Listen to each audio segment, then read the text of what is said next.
사랑하는 여러분, 오늘 우리는 신앙의 아주 근본적인 질문 하나를 마주하려 합니다.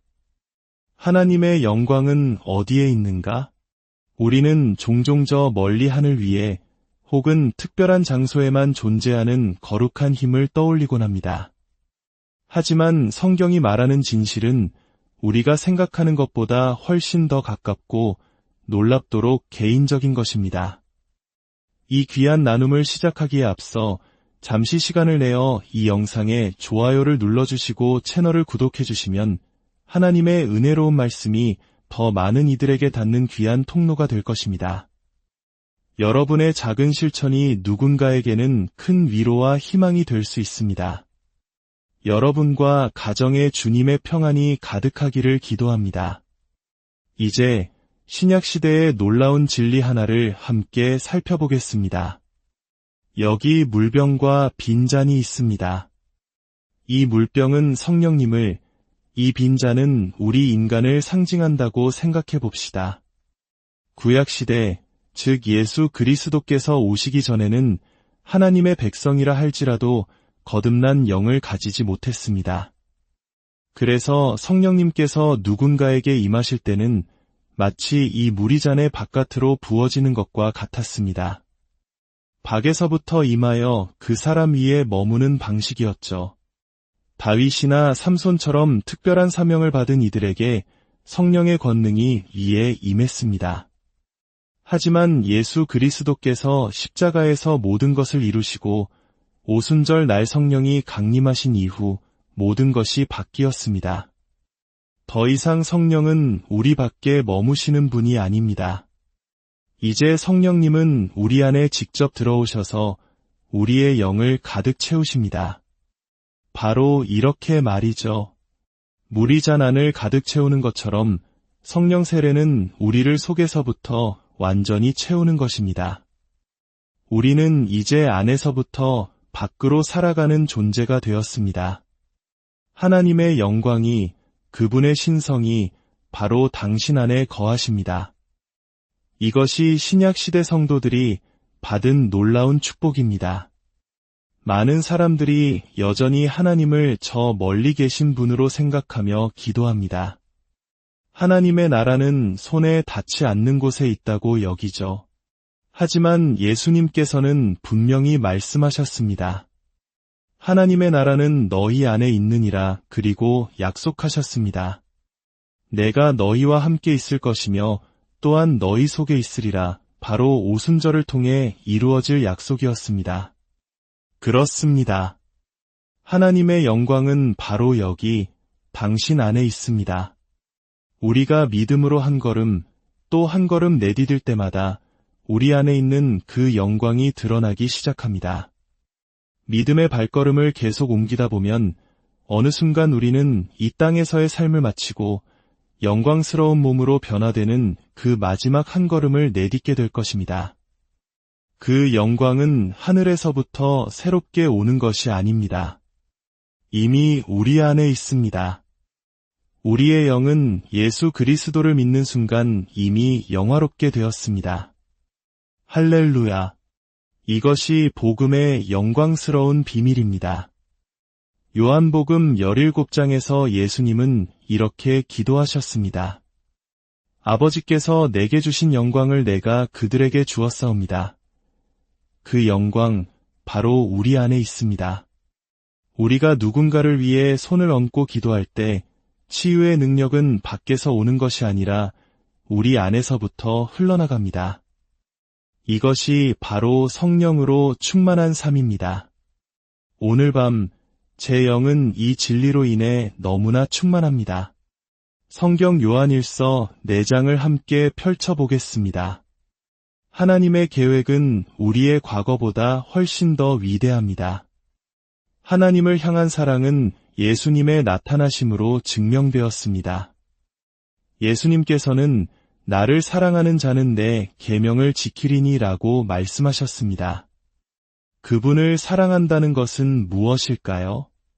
그분의 말씀을 듣고 행하는 것입니다. 주님, 저는 주님을 사랑합니다 라고 고백한다면 우리는 그분의 말씀대로 살아가고 있어야 합니다.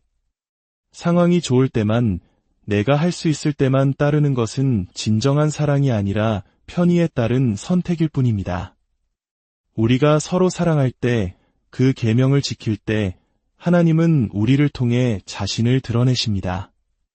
내 마음과 목숨과 뜻과 힘을 다하여 주 너의 하나님을 사랑하라, 이 말씀에 순종할 때 그분의 모든 생각과 뜻이 우리에게 계명이 됩니다. 이제 요한복음 14장 21절을 보겠습니다. 나의 계명을 지키는 자라야 나를 사랑하는 자니 나를 사랑하는 자는 내 아버지께 사랑을 받을 것이요 나도 그를 사랑하여 그에게 나를 나타내리라. 우리가 그분의 계명, 즉 서로 사랑하라는 명령에 순종할 때 하나님을 향한 우리의 사랑은 더욱 분명해집니다. 그리고 그럴 때 하나님께서는 당신 자신을 우리에게 더욱 선명하게 보여주시고 알려주십니다. 순종할수록 그분의 임재는 날마다, 순간마다 더욱 명확해집니다. 예수님께서 자신을 나타내신다는 것은 곧 사랑의 나타남입니다.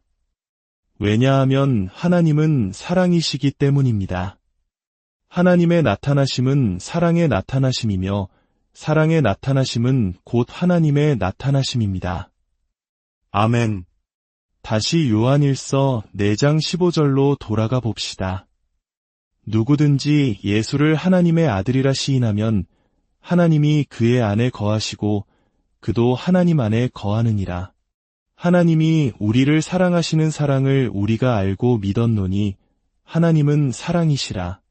사랑 안에 거하는 자는 하나님 안에 거하고 하나님도 그의 안에 거하시느니라. 우리가 예수 그리스도를 삶의 주인으로 영접했다면 우리는 이미 하나님의 사랑을 안 것입니다.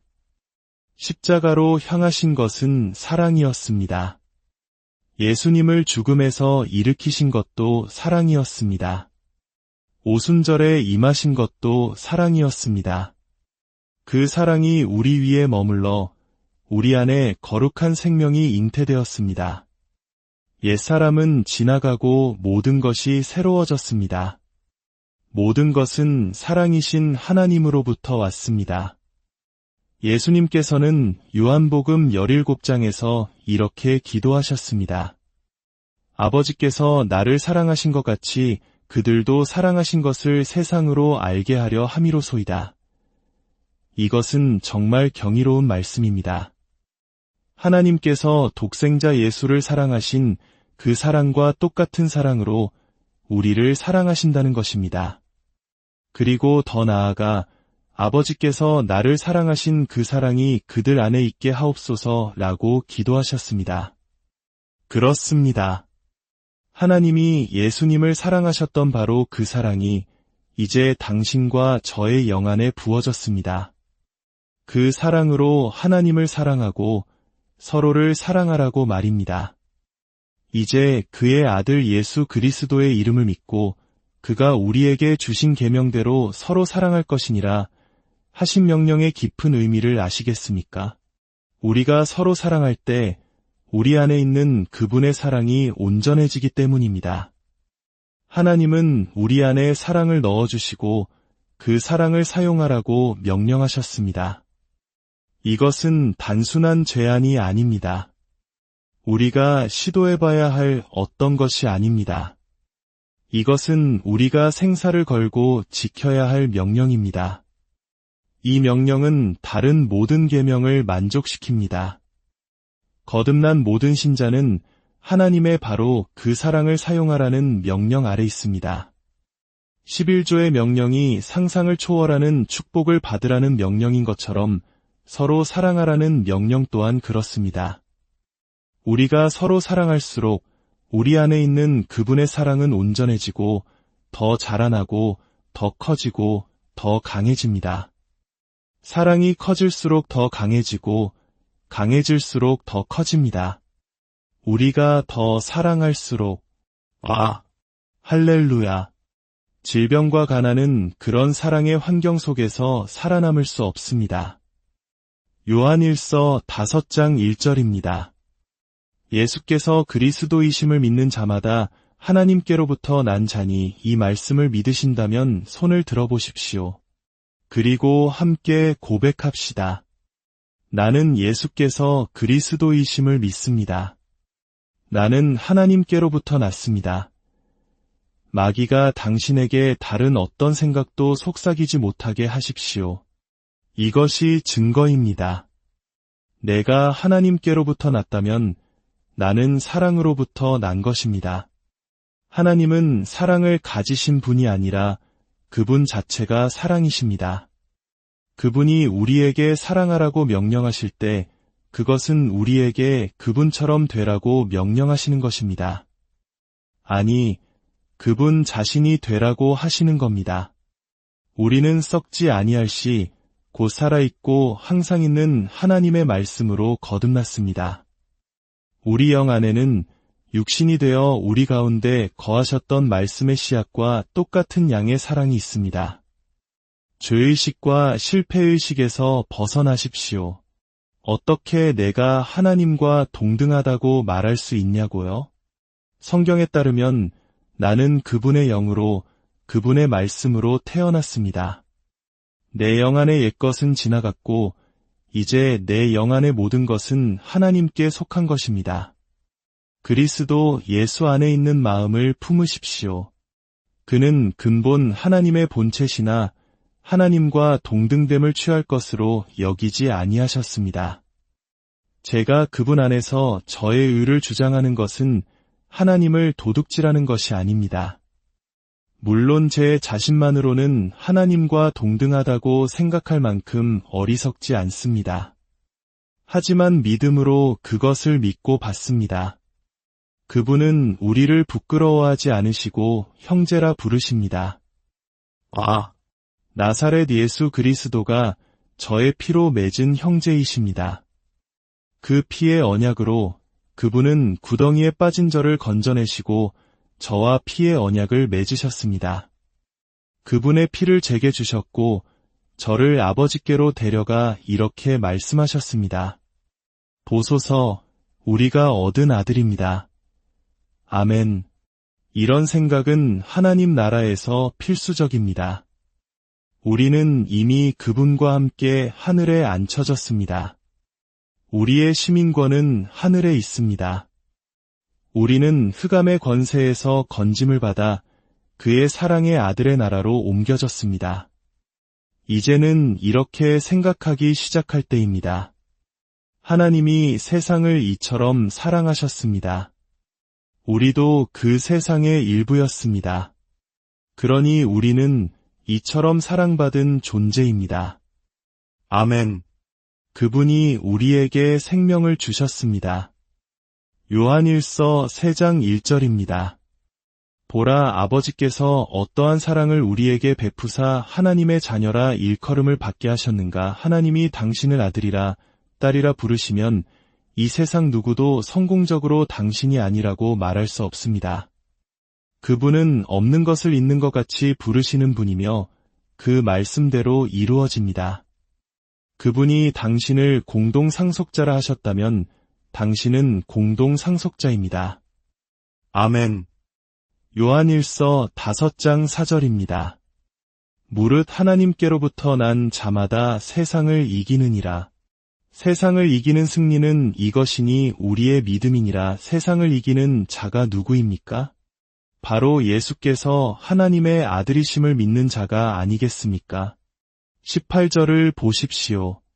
하나님께로부터 난 자는 다 범죄하지 아니하는 줄을 우리가 아노라. 하나님께로부터 나신 자가 그를 지키심에 악한 자가 그를 만지지도 못하느니라. 사랑의 길 위에 서십시오. 사랑의 계명을 지키십시오. 당신이 누군가를 사랑한다면 그가 가진 것을 탐내지 않을 것입니다. 저주하지 않을 것입니다. 잘못을 행하지 않을 것입니다. 사랑의 길에서 벗어났다면 즉시 회개하고 다시 그 길로 돌아오십시오. 당신이 그 사랑 안에 자신을 지킬 때 악한 자는 당신을 만질 수도 없습니다. 주님, 저는 믿음으로 걷기로 사랑의 계명을 지키기로 결단합니다. 이렇게 헌신하십시오. 그러면 마귀가 당신의 자녀를 아프게 하는 등 공격해 올 때 이렇게 선포하십시오. 아니, 나는 내 아이에게 손을 얹고 기도한다. 주님, 제 아이를 치유하시는 주님의 축복에 감사드립니다. 나는 사랑의 계명 안에서 행합니다. 축복이 내게 있습니다. 그리고 마귀를 향해 돌아서서 명령하십시오. 너는 내 아이에게 손댈 수 없다. 나와 너 사이에는 축복의 벽이 있다. 나는 사랑의 계명을 지킨다. 나는 너를 이겼다. 너를 이기는 나의 승리는 믿음이다. 내게서 떠나라. 하나님께로부터 난 자마다 범죄하지 아니하느니라. 얼마나 많은 그리스도인들이 이 구절을 믿지 않는지 모릅니다. 왜일까요? 그들은 하나님의 사랑을 온전히 믿지 않기 때문입니다. 당신이 사랑에서 태어났을 때 당신은 세상을 이깁니다. 죄는 이 세상에 속한 것이지 하나님 나라에서 온 것이 아닙니다. 당신은 이미 어둠의 권세에서 건짐 받았습니다. 그러니 이렇게 고백하기 시작하십시오. 나는 하나님의 사랑 안에서 행한다. 할렐루야. 주님, 저를 도우소서. 제 자신이 사랑스럽지 않은 모습을 보거나 들을 때마다 그 자리에서 즉시 회개하고 모든 불의에서 깨끗하게 하심과 용서하심을 받겠습니다.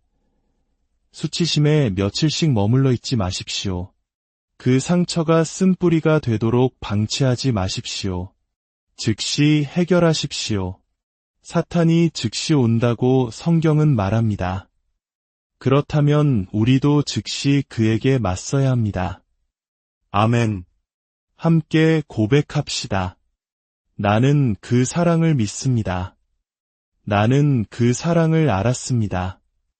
나는 그 사랑과 친밀하게 교제합니다. 그 사랑이 지금 내 안에 삽니다.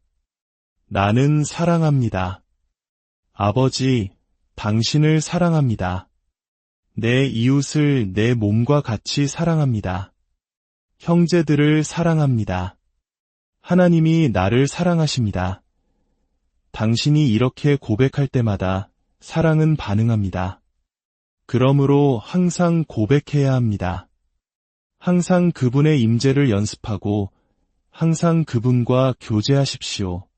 힘든 일이 있을 때만 가끔 찾는 것이 아니라 모든 것에 대해 그분과 이야기하십시오. 만약 당신의 가장 친한 친구가 당신과 같은 직장에서 일하고 같은 아파트 단지에 살고 바로 옆자리에 주차한다면 일주일에 한두 번만 이야기하겠습니까? 그럴 리 없습니다. 당신은 모든 것에 대해 함께 이야기할 것입니다. 예수님과도 그렇게 해보셨나요? 그분은 누구보다 당신을 잘 아십니다. 무엇이 당신의 마음에 불을 붙이는지 아십니다. 당신이 무엇을 즐거워하는지, 당신이 즐거워하도록 창조하신 것들이 무엇인지 아십니다. 직장에서 누군가 당신에게 상처 주는 말을 했을 때 즉흥적으로 대꾸하지 마십시오. 잠시 멈추고 속으로 물어보십시오. 주님, 이 상황에 대한 주님의 답이 있으신가요? 제 사역 초기에 집회를 인도하다가 곤란한 상황에 처했을 때가 많았습니다. 어떻게 해야 할지 전혀 몰랐을 때 저는 잠시 멈추고 제 안을 향해 귀를 기울였습니다. 제 관심을 바깥이 아니라 안으로 돌렸습니다. 그럴 때마다 주님께서는 지혜를 주셨습니다. 한 번은 집회 중에 귀가 들리지 않는 한 자매님이 방언으로 크게 소리치기 시작했습니다. 제가 조용히 해달라고 부탁했지만 그녀는 들을 수 없었고 분위기는 순식간에 얼어붙었습니다. 그때 저는 안으로 귀를 기울였고 그녀를 앞으로 불러내라. 내가 그녀의 귀를 열리게 하리라는 음성을 들었습니다. 두려웠지만 순종했습니다. 그녀에게 안수했을 때 하나님께서는 그녀의 두 귀를 활짝 열어주셨습니다. 할렐루야. 해답은 당신의 머릿속에 있지 않습니다. 해답은 당신의 영 안에 있습니다. 밤새 잠 못 이루며 머리를 싸매고 고민하는 것을 멈추십시오. 잠자리에 들기 전에 주님께 여쭈십시오. 그리고 아침에 일어났을 때 해답을 얻으십시오. 왜냐하면 그분은 당신을 사랑하시기 때문입니다. 그분은 당신의 성공에 당신 자신보다 더 큰 관심을 가지고 계십니다. 에베소서 2장 10절입니다. 우리는 그가 만드신 바라. 그리스도 예수 안에서 선한 일을 위하여 지으심을 받은 자니 이 일은 하나님이 전에 예비하사 우리로 그 가운데서 행하게 하려 하심이니라. 우리는 하나님의 작품입니다. 하나님은 사랑이십니다. 우리는 사랑의 작품입니다. 사랑이신 하나님께서 사랑이신 그리스도 예수 안에서 우리를 위해 선한 길들을 미리 예비해 놓으셨습니다. 그 길을 걷도록 우리를 창조하셨습니다. 그분은 당신이 기쁨을 누리도록 창조하셨습니다. 고통받도록 창조하신 것이 아닙니다. 고통은 예수님께서 이미 다 짊어지셨습니다. 여호수아서를 보면 라합이라는 여인이 나옵니다. 그녀는 이방인이었고 기생이었습니다. 사회적으로 가장 낮은 계층이었습니다. 하지만 그녀는 하나님의 계획을 들었고 믿었습니다. 그녀는 정탐꾼들에게 말했습니다. 내가 아노라. 여호와께서 이 땅을 너희에게 주신 줄을. 너희의 하나님 여호와는 위로는 하늘에서도 아래로는 땅에서도 하나님이시니라. 광야의 이스라엘 백성 중 10명의 정탐꾼들은 그들의 눈앞에 있는 거인들을 보고 두려워하며 하나님의 계획을 믿지 않았습니다. 그들은 하나님이 자신들을 사랑하신다는 믿음도 그 계획에 대한 믿음도 없었습니다. 그러나 하나님께서는 이미 반대편에서 일하고 계셨습니다. 여리고 성의 모든 주민들은 이미 마음이 녹아내려 용기를 잃은 상태였습니다. 그들은 싸우지 않고도 그 땅을 차지할 수 있었습니다. 하나님께서 당신에게 누군가에게 가서 복음을 전하라고 말씀하실 때 두려워하지 마십시오. 당신이 순종하기 전에 하나님은 이미 그 사람의 마음속에서 일하고 계십니다. 그분은 시작하시는 분이고 우리는 그분의 대리인으로서 그 일을 마무리하는 마무리 투수입니다. 라합은 자신의 믿음으로 자신과 온 가족을 구원했습니다. 그러나 하나님의 계획은 거기서 그치지 않았습니다. 마태복음 1장의 예수 그리스도의 족보를 보십시오. 살몬은 라합에게서 보아스를 낳고 기생 라합이 다윗 왕의 증조할머니가 되었고 메시아이신 예수 그리스도의 조상이 되었습니다. 할렐루야! 하나님의 계획은 그녀의 과거보다 훨씬 더 컸습니다. 하나님의 계획에 들어섰을 때 그 계획이 그녀의 모든 것을 바꾸었습니다. 사랑하는 여러분, 이것이 바로 당신과 저를 향한 하나님의 마음입니다. 하나님의 계획은 당신의 과거가 얼마나 어두웠는지, 당신이 어떤 실수를 저질렀는지에 상관없이 그것보다 훨씬 더 위대합니다. 그분의 피는 그 모든 것을 덮기에 충분합니다. 고린도전서 12장 18절입니다. 그러나 이제 하나님이 그가 원하시는 대로 지체들을 각각 몸에 두셨으니 사랑이신 하나님께서 그분이 기뻐하시는 대로 우리 각 사람을 그분의 몸인 교회에 두셨습니다. 세상이 창조되기 전에 그분은 당신을 위한 계획을 세우셨고 하늘에 속한 모든 신령한 복으로 우리를 축복하셨습니다. 예수님은 모든 것의 상속자로 임명되셨고 그분은 그 모든 것을 우리와 동등하게 나누셨습니다. 당신은 당신이 얼마나 부유한 존재인지 상상조차 할 수 없습니다. 그분은 먼지 한 톨로 이 행성의 무게를 계산하시고 물 한 방울로 바다를 측량하셨으며 한 뼘으로 하늘을 재셨습니다. 그토록 위대하고 지혜로우신 분이 당신과 저를 위한 계획을 가지고 계십니다. 그러니 무릎 꿇고 그분께 나아가 여쭈십시오. 주님, 그 계획이 무엇입니까? 저를 그 계획 안으로 들여보내 주소서. 그분의 계획을 믿으십시오. 그분이 당신을 향한 사랑을 믿으십시오. 당신이 지금 어디에 있든지, 당신이 어떤 실수를 했다고 생각하든지 믿음으로 주님의 뜻이 이루어지라 라고 고백하십시오. 그분은 당신이 있는 바로 그 자리에서부터 당신을 그분의 완전한 뜻 가운데로 이끄실 수 있는 분입니다. 한순간도 한 가지도 놓치지 않고 모든 것을 바로잡아 주실 것입니다. 그렇다면 첫 번째 질문은 내 직장은 어디인가가 아닙니다. 내 자녀의 학교는 어디인가도 아닙니다. 첫 번째, 가장 중요한 질문은 이것입니다. 주님, 저의 교회는 어디입니까? 당신의 교회가 있는 곳에 당신의 직장이 있고, 당신의 영향력이 있으며, 당신의 보호가 있고, 당신의 방향이 있고, 당신의 온전함이 있습니다. 그리고 당신을 바로잡아주는 교정이 있습니다. 교정 없이는 온전함도, 보호도 없습니다. 당신을 향한 하나님의 계획은 당신이 상상했던 그 어떤 것보다 뛰어납니다. 사역에, 재정에, 사업에, 그분의 왕국을 지원하는 일에 대한 계획이 있습니다. 당신이 당신의 양우리, 당신이 속할 교회를 찾을 때 그 모든 것이 열리기 시작할 것입니다. 당신이 자라나고 강해지고 당신의 증거가 능력으로 나타날 곳입니다.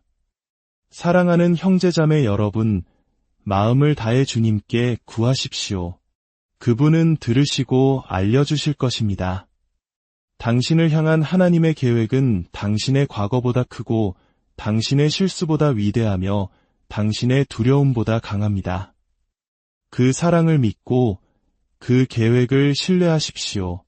당신 안에 거하시는 영광이 당신의 삶을 통해 온전히 드러나기를 주 예수 그리스도의 이름으로 축복하며 기도합니다.